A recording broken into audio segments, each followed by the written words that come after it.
Abbootii qabeenyaa badhaadhina biyyaa misoomni walii keenyaa.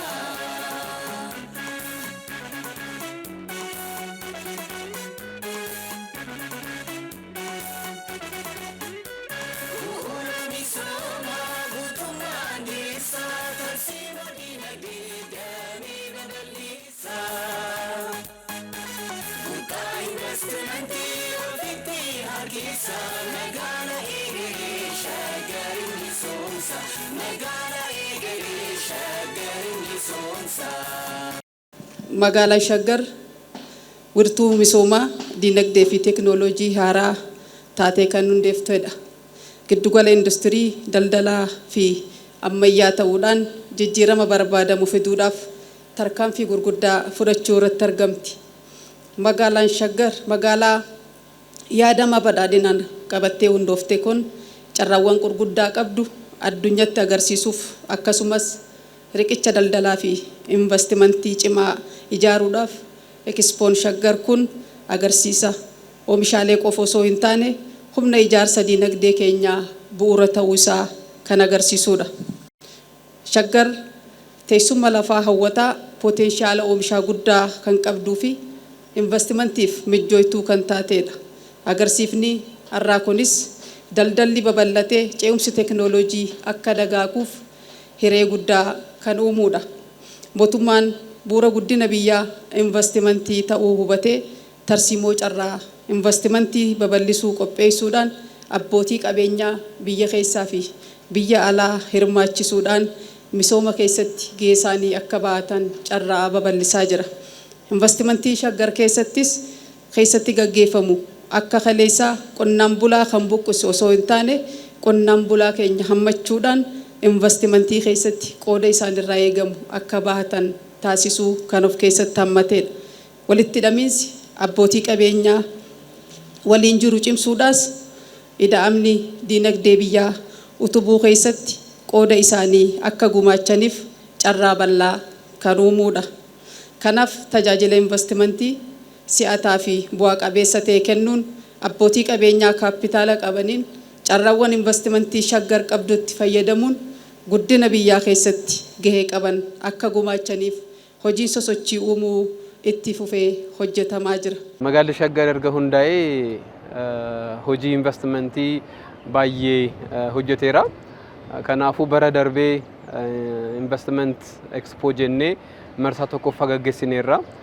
Bara kanas investment expo marsaa lammaffaa gaggeessaa jirra.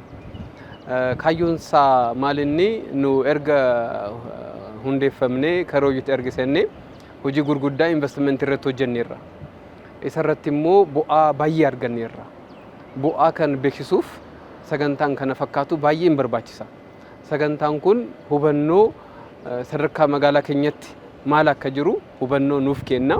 Kana malees namoonni kana keessa hirmaatan amma fakkeenyaaf sadarkaa abbaa qabeenyaan yoo ilaalle abbaan qabeenyaa 200 caala kana keessa hirmaatu. Namoonni kun odeeffannoo wal jijjiiruuf carraa isaaniif kenna jechuudha. Odeeffannoo wal jijjiiruu odeeffannoon kun immoo galtee argachuu irratti gabaa argachuu irratti even beekumsa odeeffannoo beekumsa argachuu irratti gahee guddaa taphata jechuudha. Investimentiin akka bakkeemutti dinagdee magaalaa tokkoof gahee guddaa taphata. Investimentiin yoo jiraate oomishtummaan kee dabala jechuudha. Investimentiin iddoo jirutti teekinooloojiin oomishama wanta baay'ee jira jechuudha. Kanaafuu investimentiin especially magaalaa Shaggar keessatti yoo ilaalte carraa hojii 360 caala carraa hojii uumeera jechuudha. Carraa hojii qofa miti gosa carraa hojii odoo ilaalte ijoollee keenya dargaggoo keenya jireenya isaanii kan jijjiirudha.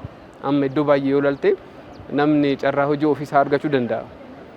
Inni gaarii ta'e akkuma jiru ta'e investimentii gurguddaa keessatti carraa hojii argachuu jechuun yeroo gabaabaa keessatti atis karaa abbaa qabeenyaatti jijjiiruuf carraa guddaa siif kenna. Kanaafuu carraa hojii uumuu irratti gahee guddaa qaba. Muuxannoo argachuu irratti hubannoo injijjiira. Investimentiin iddoo jirutti akkamitti akka oomishamu ilaaluu isaallee sammuu kee si jijjiira jechuudha. Kanaafuu carraa hojii darbee bu'aa gurguddaa qaba jechuudha.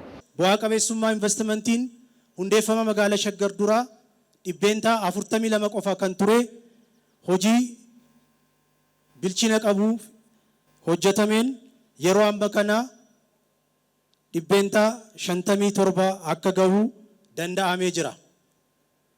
Karaa biraatiin reettiin oomishtummaa